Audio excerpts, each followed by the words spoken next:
বন্ধুরা, তোমরা যারা বাইক নিয়ে লং ট্যুর করো তাদের জন্য এই ভিডিওটা খুব খুব ইম্পর্টেন্ট হতে চলেছে। বর্তমানে প্রায় সব বাইকেই একটা নতুন ফিচার আছে যে সাইড স্ট্যান্ড যদি আমরা ফেলে দিই তাহলে আমাদের বাইক কিন্তু গিয়ারে থাকলে সেটা অফ হয়ে যায়, কিন্তু অনেক সময় এই জিনিসটা আমাদের ক্ষেত্রে প্রবলেম ক্রিয়েট করতে পারে। যেমন ধরো আমরা বাইক যদি কোথাও ট্রান্সপোর্ট করি, সাইড স্ট্যান্ড সেন্সারে যদি কোনো রকম এফেক্ট হয়, আমরা যারা অফরোডিং করতে ভালোবাসি তাদের ক্ষেত্রে সাইড স্ট্যান্ড সেন্সারের যদি কোনো রকম আঘাত লাগে বা ক্ষতি হয়, সেক্ষেত্রে সাইড স্ট্যান্ড সেন্সারের ম্যাল ফাংশনের জন্য গাড়ি কিন্তু স্টার্ট নেওয়া বন্ধ করে দিতে পারে, গাড়ি কিন্তু অফ হয়ে যেতে পারে, এবং সেক্ষেত্রে শোরুমে যাওয়া ছাড়া আমাদের কাছে অন্য কোনো অপশান কিন্তু থাকে না। এটা হচ্ছে কেটিএম অ্যাডভেঞ্চার 390-র জন্য side stand sensor bypass system. এটা তোমরা পেয়ে যাবে মোটো মাস্টার অ্যাক্সেসরিজ শপে। কন্ট্যাক্ট করলে তোমরা ওখান থেকে ডাইরেক্ট পারচেস করতে পারবে। ওদের ফোন নাম্বারও আমি নিচে দিয়ে দিচ্ছি। বাইকের মডেল স্পেসিফিক এটা কিন্তু আলাদা আলাদা সেন্সার হয়।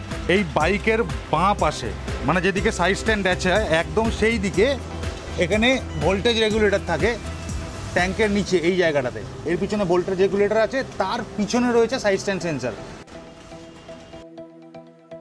ওকে, তো আমরা চেম্বারটা ওপেন করে নিয়েছি। তো গাড়িটা আমি স্টার্ট করছি এখন। গাড়ি নিউট্রালে আছে, গাড়ি এখন প্যাডক স্ট্যান্ডে আছে এবং তার সঙ্গে গাড়ির স্ট্যান্ড তোলা আছে। এবার আমি গাড়িটাকে ফার্স্ট গিয়ারে দিচ্ছি। দেখো গাড়ি রানিং হয়ে গেল। এবার আমি যেই স্ট্যান্ডটা নামিয়ে দেবো, অ্যাজ ইউজুয়াল গাড়ি অফ হয়ে যাবে, ইঞ্জিন অফ হয়ে যাবে। স্ট্যান্ড সেন্সারটা লাগানোর পরে স্ট্যান্ড পড়ে থাকা সত্ত্বেও গিয়ারে গাড়ি চালু থাকবে। ডিসকানেক্ট করে দিয়েছি জ্যাকটাকে, আরও ভালো করে দেখে নাও।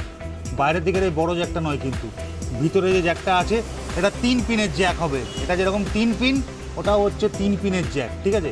শিবা ভালো করে লাগাবি যেন আওয়াজ হয়। এই দেখো আমরা সাইড স্ট্যান্ড সেন্সার বাইপাস সুইচটা লাগিয়ে দিয়েছি। গাড়ি নিউট্রালে, জয় শ্রীরাম বলে স্টার্ট করলাম। গাড়ি ফার্স্ট গিয়ারে দেবো। এবার স্ট্যান্ড ফেলবো। Here is the difference. দেখো সাইড স্ট্যান্ড পড়া আছে, গাড়ি ফার্স্ট গিয়ারে আছে। এইরকম অবস্থায় কখনোই গাড়িটা ইঞ্জিন স্টার্ট হওয়া উচিত নয় বা এরকম চলা উচিত নয়, বাট চলছে due to that side stand sensor bypass switch. এটার দাম 450 টাকা মতন। তো যে পিনটা আমি গাড়ি থেকে খুললাম সেই পিনটাকে ভালো করে ব্ল্যাক টেপ দিয়ে মুড়িয়ে ওটাকে ওয়াটারপ্রুফ করে ফেলতে হবে, যাতে ওর ভিতরে কোনোভাবে পরবর্তীকালে জল না ঢোকে।